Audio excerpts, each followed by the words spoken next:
네, 오늘 본문은 2장 1절에서부터 시작된 이 5가지 논쟁의 마지막 부분, 5번째 논쟁이고 전체 첫 번째 갈릴리 사역의 결론과도 같습니다.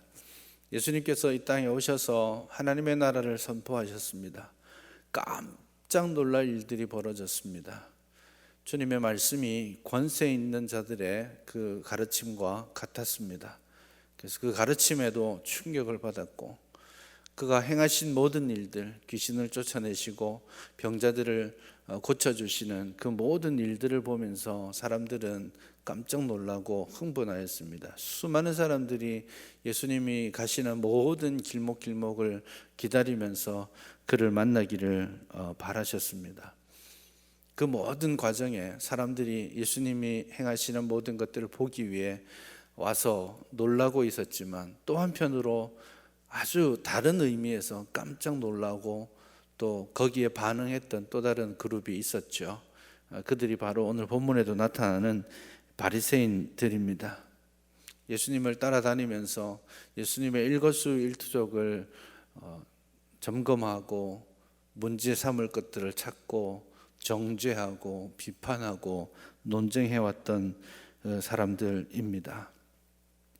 그들과의 논쟁은 시간이 갈수록 예수님의 말씀을 듣고 예수님의 그 권능을 보면서도 시간이 가면 갈수록 그들의 마음은 더 많이 완악해져 가고 무거워져 갔습니다.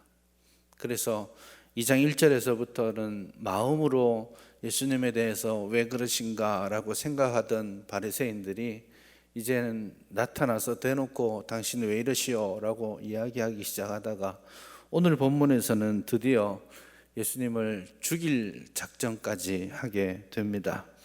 그들은 이제 작정하고 예수님을 이렇게 멸망시키기 위한 의도를 드러내 보이십니다. 예수님께서 안식일에 이 병자를 고칠 것이 분명하다라고 느꼈던 그들은 안식일에 손 마른 사람들이 거기에 있도록 아마도 의도한 것처럼 보입니다. 그래서 예수님이 다시 회당에 들어가셨을 때 그 사람들이 예수님을 고발하기 위해서 안식일에 이 손 마른 사람을 고치는지 지금 보고 있는 그런 모습이 본문에 나타나고 있습니다. 그 많은 기적과 말씀을 들었지만 그 마음의 완고함 때문에 그들은 결국 예수님을 배척하고 맙니다. 그게 예수님의 마가복음에 나와 있는 예수님의 첫 번째 갈릴리 사역의 결론입니다. 말씀이 있었고 권능이 있었지만 바리새인들은, 당시의 종교 지도자들은 예수님을 버렸다. 그것이 첫째 메시지입니다. 사실 3장 7절서부터 6장 6절까지가 두 번째 갈릴리 사역인데요, 참 재밌게도 6장 6절을 보시면 이 예수님의 그 많은 갈릴리 사역을 함께 보았던 그 지역의 고향 사람들이 결국에 예수님을 배척하는 것으로 두 번째 갈릴리 사역도 마무리됩니다. 그렇게 보자면 예수님의 이 복음 사역에 있어서 마가복음은 끊임없이 주께서 이 땅에 오셔서 당신의 백성들에게 복음을 전하셨지만 사람들은 예수님을 배척하고 버리고 고난 가운데 죽어가도록 했다라는 것을 마가복음은 지속적으로 우리에게 가르쳐주고 있습니다. 그런 의미에서 우리가 이 땅을 살아가면서 예수님의 제자로서 이 땅을 살아가면서 어쩌면 이처럼 고난받고 배척당하고 세상에서 오해를 당하고 그런 억울함을 느끼면서 그것을 풀어내려고 하기보다는 견디며 믿음으로 이겨나가는 그 삶이, 제자의 삶이 어쩌면 당연한 것이 아닌가라는 생각이 듭니다. 오늘 저와 여러분들이 주의 말씀으로, 복음으로 살아가고자 할 때 반드시 이 세상에서 오해와 배척을, 고난을 당하게 될 것입니다. 그럴 때 우리가 우리 예수님도 그러셨지, 주님의 제자의 삶이 마땅히 그러해야 되지 라고 생각하면서 이겨내는 저와 여러분 될 수 있기를 바랍니다. 오늘 본문에 보니까 예수님께서 다시 회당에 들어가십니다.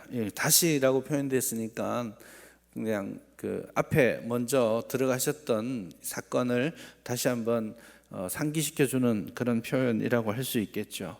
예수님께서 회당에 들어가셨을 때 거기에 귀신 들린 자가 있었죠. 그 귀신 들린 자를 예수님이 쫓아내셨던 것이 1장 21절에 나옵니다. 그 사건 이후에 예수님께서 다시 가버나움에 있는 똑같은 회당인지 우리가 확실히 알 수는 없지만 같다고 볼 수도 있겠습니다. 다시 그 회당에 들어가시는 그런 모습이고 그곳에 손 마른 사람이 있습니다. 손이 말랐다라는 말은 이렇게 손에 장애가 있다는 그런 말로 이해할 수 있겠는데요. 바리새인들은 그것을 기회 삼아서 예수님을 대적하는 그런 기회로 삼고 있습니다. 2절을 보시면 사람들이 예수를 고발하려고 하여 안식일에 그 사람을 고치시는가 하고 주시하고 있습니다. 여기서는 사람들이라고 되어 있지만 5절과 6절로 넘어가면서 그 사람들이 곧 바리새인들이다라는 사실을 더 명확하게 알려주고 있습니다. 지난주도 살펴보았지만 안식일에 해서는 안 되는 수많은 이야기들이 있습니다. 39가지로 규정을 정해두었고 그 안에 굉장히 구체적인 실천 세목들이 들어있다라고 말씀드렸죠. 그 중에는 안식일에 병을 고치면 안 된다라는 규정도 들어있습니다.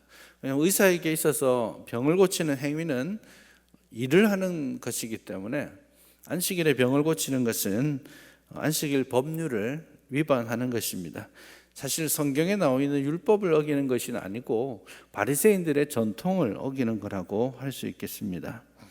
그럼에도 불구하고 예수님께서는 이 한편 손 마른 사람의 이 고통을 보시고 그를 고쳐주시는 역사를 베푸십니다. 사실 바리새인들은 이미 안식일과 관련해서 굉장히 많은 그 마음의 분노를 가지고 있습니다. 예수님께서는 그것을 깨뜨리기를 원하셨어요. 그래서 2장 23절 이하에서도 안식일 날 해서는 안 되는 일을 한다라는 그런 논쟁이 있었을 때에 예수님께서는 그 많은 이야기 끝에 그러므로 인자가 안식일에도 주인이다 그렇게 말씀하셨습니다. 예수님께서는 당신의 권위를 선포하셨음에도 불구하고 바리새인들은 그 말을 전혀 귀담아 듣지 않고 있습니다. 예수님께서는 보란듯이 그들의 마음의 완악함을 알고 계시지만 보란듯이 이 손 마른 사람을 그 자리에 일으켜 세우십니다. 그리고 질문하시죠. 안식일에 선을 행하는 것과 악을 행하는 것, 생명을 구하는 것과 죽이는 것, 그것 중에 어느 것이 옳겠느냐 그렇게 질문하십니다. 물론 바리새인들은 지금 말하지 않습니다. 침묵으로 일관하고 있죠. 침묵함으로써 이거 사실 모르는 답 아니지 않습니까? 여러분 이 질문에 헷갈리는 답이 있는 게 아닙니다. 당연히 살리는 일이 맞고 선을 행하는 것이 맞죠. 그럼에도 불구하고 바리새인들은 그 일에 대해서 침묵하고 있습니다. 완악한 자신의 마음들을 드러내고 있는 거죠. 오직 한 가지 율법의 조항에 맞추어서 안식일 법률에 맞추어서 예수님이 그것을 범하는가 하지 않는가만을 지금 찾아내고자 하는 그런 마음입니다. 법률에 율법에 그렇게 헌신했다라고 생각하기보다는 이제는 그들이 가지고 있었던 종교 권력, 기득권 그것을 놓치고 싶어 하지 않는 그런 모습마저 보입니다. 그래서 예수님께서는 그 모습을 보시고 탄식하며 분노하십니다. 화를 내십니다. 예수님께서 그 바리새인들의 마음의 완고함을 아주 싫어하셨다라는 뜻입니다. 바리새인들이 그 손 마른 사람의 그 고통에 전혀 동참하지 않고 율법의 조항만을 손에 흔들고 있는 그 무자비한 마음, 거기에 대해서 예수님은 분노하고 계시는 것입니다. 그래서 본문에서 말하고 있는 그 마음의 완고함, 그들의 마음이 완고하다라는 그 말씀을 우리가 주목할 필요가 있습니다. 이 마음이 완고하다라는 말은 마음이 돌같이 굳었다라는 뜻입니다. 그래서 찔러도 피도 나오지 않을 만큼의 그런 마음이라고 표현할 수 있습니다. 성경에서 그런 완고한 마음을 대표적으로 드러냈던 인물이 출애굽기에 나오는 바로왕입니다. 하나님께서 모세를 통해 10가지 재앙을 지속적으로 내리고 계셨음에도 불구하고 하나님이 누구신지 당신의 권능을 보여주셨고 당신 되심을 나타내셨음에도 불구하고 바로왕과 애굽 사람들은 끝까지 그 마음의 완고함을 거두지 않았습니다. 그것이 더 시간이 갈수록 더 심해져 갔습니다. 그 마음의 강팍함, 그 마음의 완고함, 그것을 하나님께서 출애굽기에서 폭로해 두셨죠.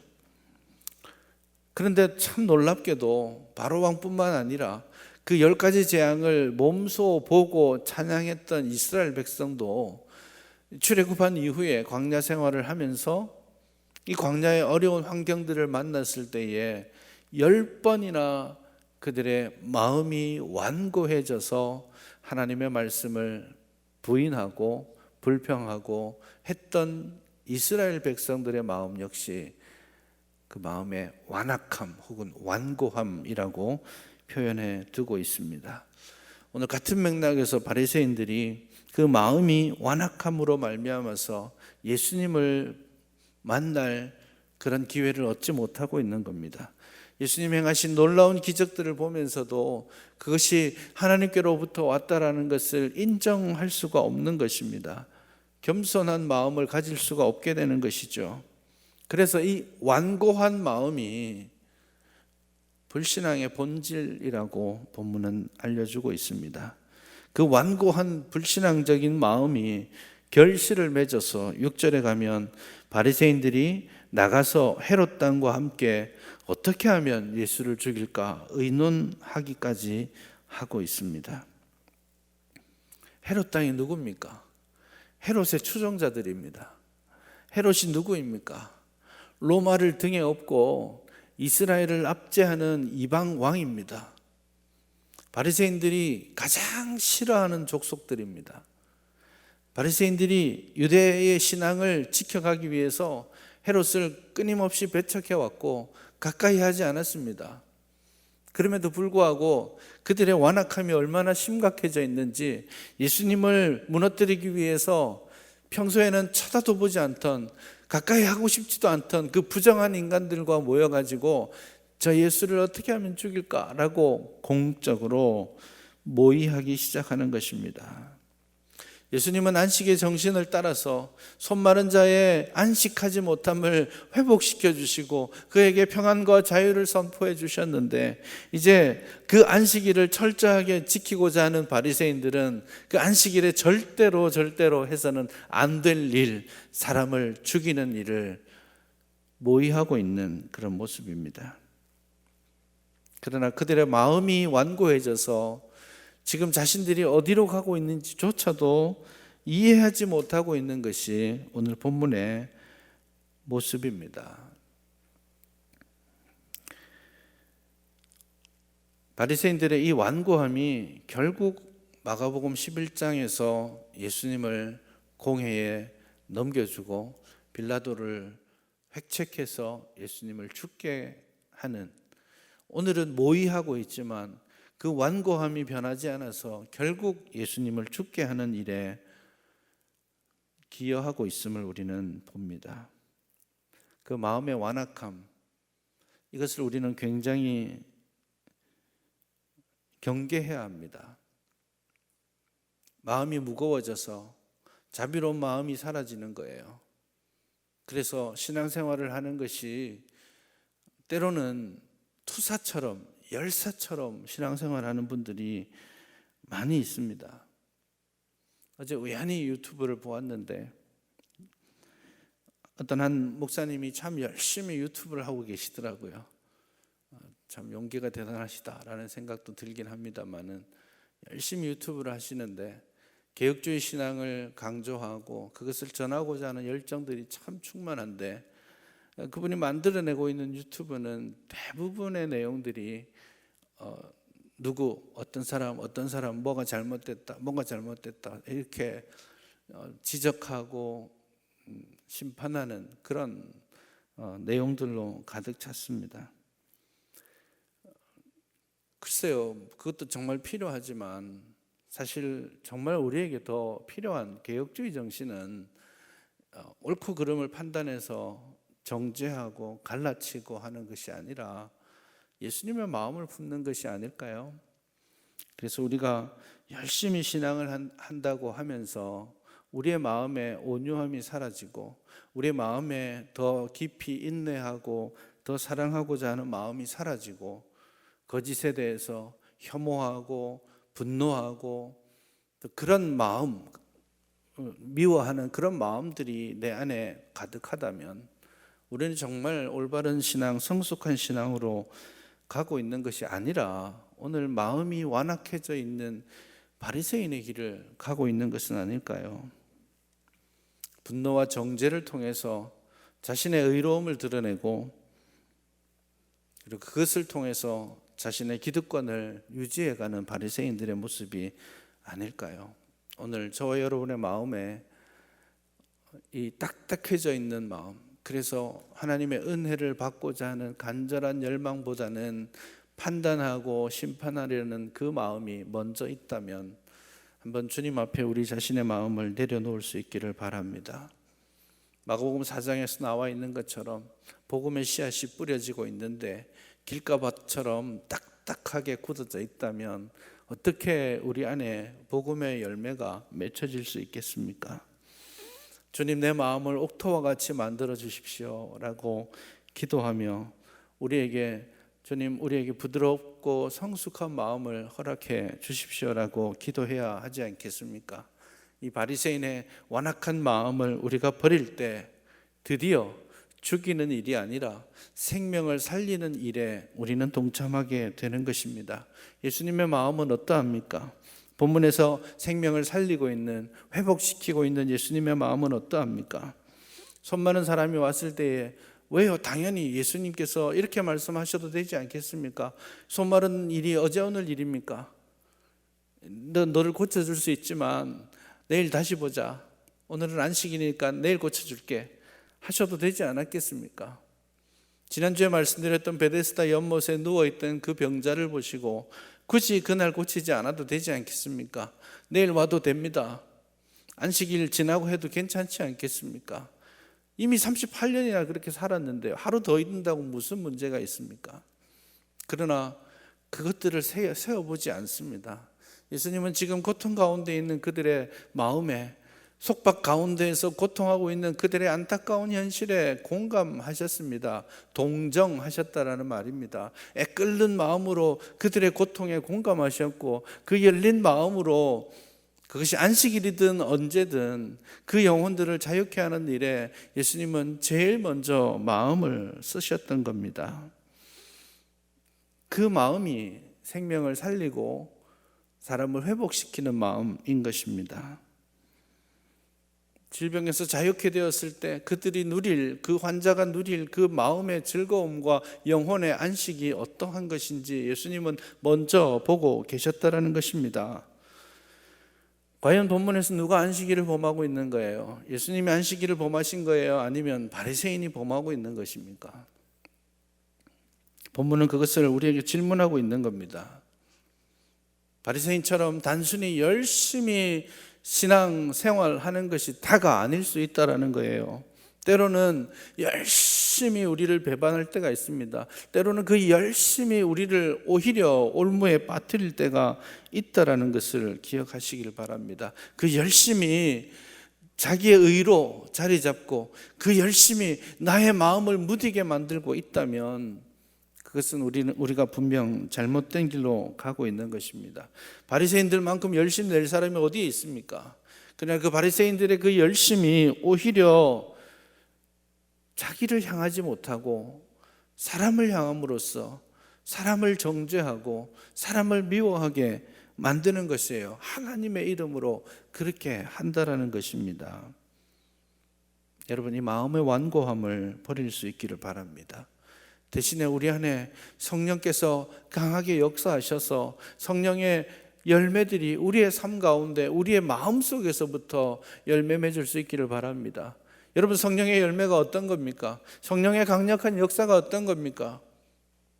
기도하면 하늘에서 불이 내리는 겁니까? 성령께서 우리에게 역사하실 때 가장 뚜렷하게 나타나는 역사가 마음의 변화입니다. 성품의 변화입니다.